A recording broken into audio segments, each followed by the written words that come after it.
What's going on, you hung white fucking thugs? It's Shane here again with another solo stroke special, and there's two semi-recent developing news stories that I kind of wanted to give my 2 cents on that have been going on for the last few weeks. The first development I want to talk about is the recent leadership shakeup at Microsoft, specifically within the Xbox division. Phil Spencer and Sarah Bond out, and a new face is popping in. Her name is Asha Sharma. I must also add that I believe Matt Booty is taking the place that Sarah Bond left as well. Now, I've seen a bunch of reactions across the board from this. The main two have been, what the fuck is Microsoft doing? Aren't they learning from the fact that nobody likes that they're shoving fucking Copilot and into fucking everything on Windows? And now they have the head of their AI division taking over for, Xbox. Like, what the fuck is happening? But I've also seen the other side of people being like, hey, let's just see what fucking happens, because there's no way that they can do worse than they have been doing. They've literally had the lowest hardware and software sales last quarter out of, I believe, the entire history of their fucking brand, which is crazy 25 years later. I'm personally of the opinion that they need a leadership shakeup for a very long fucking time now. I don't know how I feel about that leadership change being somebody that was the head of the fucking AI division at Microsoft that's responsible for bloating the shit out of my fucking PC. But it's needed. I think there's people have been at Microsoft for a while, like Matt Booty, for example. He's been there since the 360 days, and maybe even some of like the heads of the studios surrounding that could possibly give her some sort of guiding hand. Because even in her post, she made a whole statement pretty much saying like, I want to learn this industry. I want to know how this shit works. I want to do my best.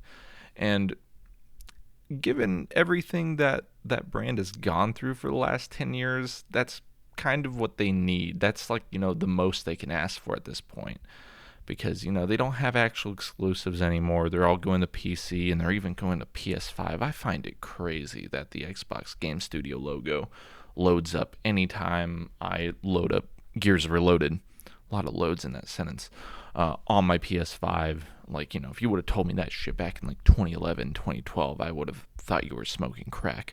But yeah, they need change. I hope that it does well. I hope they go back to giving actual exclusives and not porting all their fucking IP to, every other platform, which, inherently gives their brand less value, in my personal fucking opinion.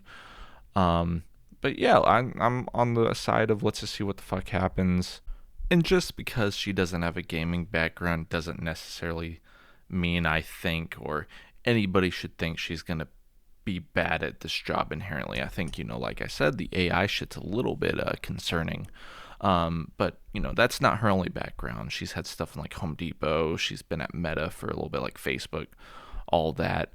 So just because somebody doesn't have a gaming background, just because somebody isn't like me and you, or are fucking chuds that play for 5 to 6 hours a day, on our weekends, our days off and shit, doesn't mean that they're going to be bad at running the business. Like, I can say firsthand, as someone that loves to play games, always probably will, that I will have zero fucking idea how to manage a company as big as Microsoft. So I'm the least qualified person to run it. So to say that somebody has to be a gamer, or someone has to have any experience in gaming to run a gaming company, especially at the corporate level, just is a really silly fucking take to me.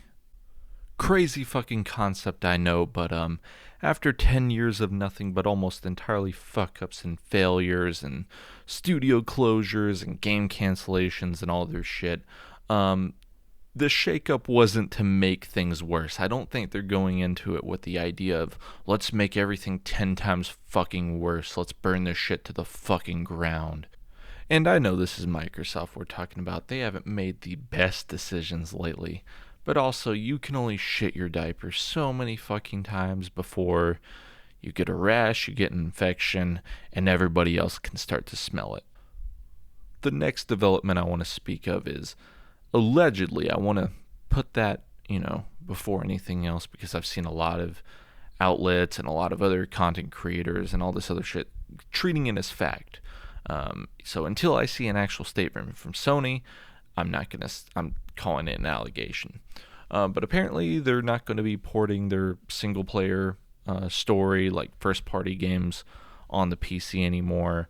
They're still going to do it with their live service, multiplayer games, all that stuff.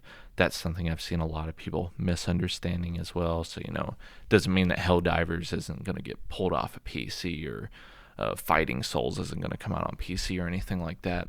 But yeah, it looks like games like, Ghost of Yotei, Saros, Wolverine, and everything else like Intergalactic, so on and so forth going forward, doesn't look like it's going to be, or doesn't look like they're going to be getting PC ports. I don't think this is a bad thing at all.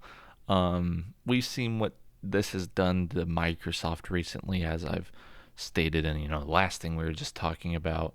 But also, console exclusivity used to breed a lot of innovation. One of my most favorite franchises of all time was bred out of being a direct competitor to Halo, which is Killzone. So if it wasn't for console exclusivity, if it wasn't for that level of competition, there's probably plenty of games that me or you wouldn't have, that we wouldn't enjoy today. Exclusivity also adds value to the hardware that you own. Why do people buy Nintendo consoles? I can tell you, Nintendo isn't going to be porting fucking Mario or the Donkey Kong IP or Metroid or anything like that to any other platform anytime soon. Maybe 40 years from now, but if they haven't done it yet, I don't think they're ever going to. Like, that's the value in owning a console. That's the value of owning any proprietary hardware. Is, oh, there's all these banger fucking games that are coming out on this system, and I can't fucking play them anywhere else. You get FOMO. You start to miss out and be like, fuck, I guess I need to buy this piece of hardware to play all these banger ass games. Like, that's the point of exclusivity. It provides value to that hardware. Putting all of your IP onto other platforms in almost any way, shape, or form immediately starts to take away value from it and makes it question, why the fuck do I own this if I can play all these on, the competitor's platform? It was the reason, up until recently, I sold my Xbox Series X because there wasn't any games that I couldn't play on my original Xbox, my 360, or my Xbox One, that I, because I already had that hardware. So having a Series X didn't really do anything for me at that point. So why bother? It's a fucking paperweight at the end of the day. Sure, it's the newest console, it's the newest hardware, but there's nothing on the Series X, for me at least, that I'm like, well, it's only on here, so I need to own this hardware. Doesn't make any fucking sense. Anyways, I don't got anything else for y'all. Let me know what y'all think. Do y'all think Xbox is going to continue to go down the shitter? Is the PS5 finally going to have some actual fucking games? Let me know. Anyways, have a nice rest of y'all's day. See y'all later. Stroke out.